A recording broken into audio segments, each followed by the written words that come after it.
बनाया भगवान ने कि इंसान ने? मैदा किसने बनाया?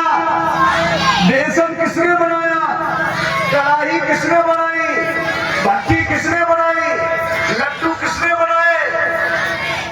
और कंदमूल फल कौन खाता था? कच्चा मांस कौन खाता था? आजमाओ जो पुराना इंसान था, कौन खाता था?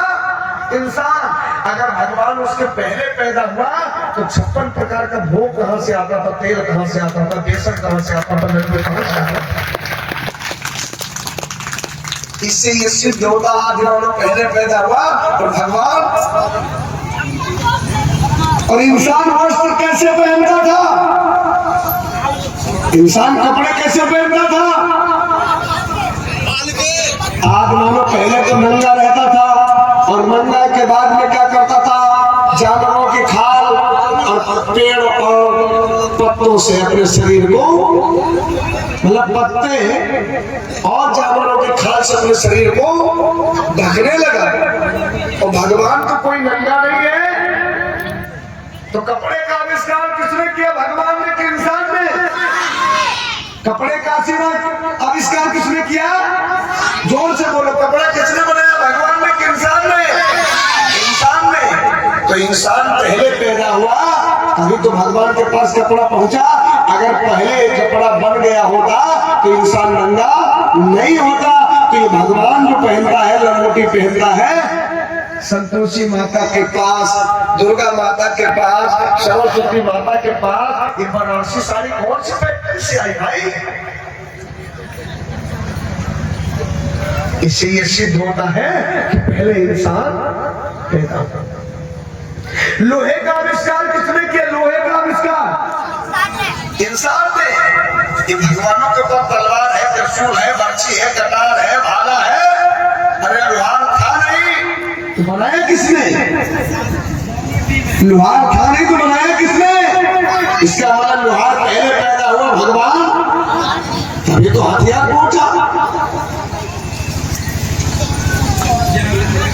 और आदमानों के बड़े बड़े बाल हुआ करते थे, बड़े बड़े बाल हुआ करते थे, शेविंग नहीं कर पाता था, बंदर के जैसा मुंह था, इधर उधर भटकता था।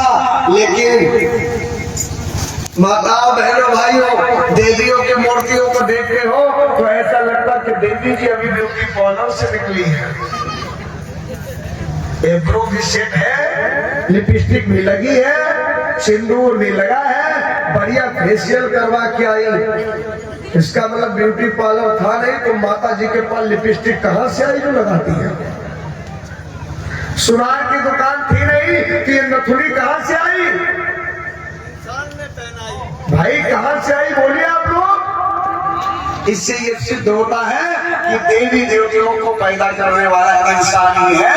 अगर इंसान न हो तो ये देवी देवता पैदा नहीं होते। लेकिन एक भगवान है जिसको कहते हैं कि सबका मालिक, सबका मालिक एक। उसकी बात नहीं कर रहा हूं, नकली भगवानों की बात कर रहा हूं। जो नथुनी में पहने, कुंडल में पहने हैं, सेविंग थी नहीं और किसी भी देवी देवता के दाढ़ी मूछ नहीं है।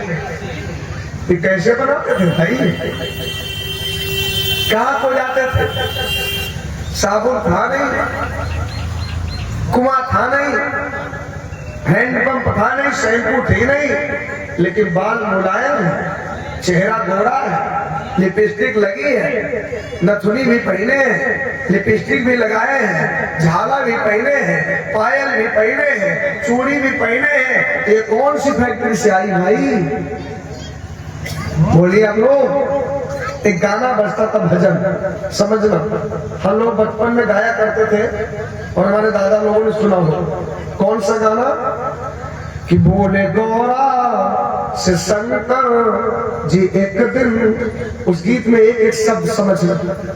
कि बोले गौरा से शंकर जी एक दिन, और प्यारी हम भी जनाना बनेंगे, और वृंदावन की सुहानी गलिन में, और देखने रास हम भी चलेंगे।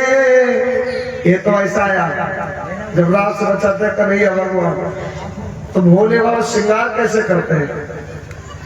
क्या किया कि भोला करने लगे हैं तैयारी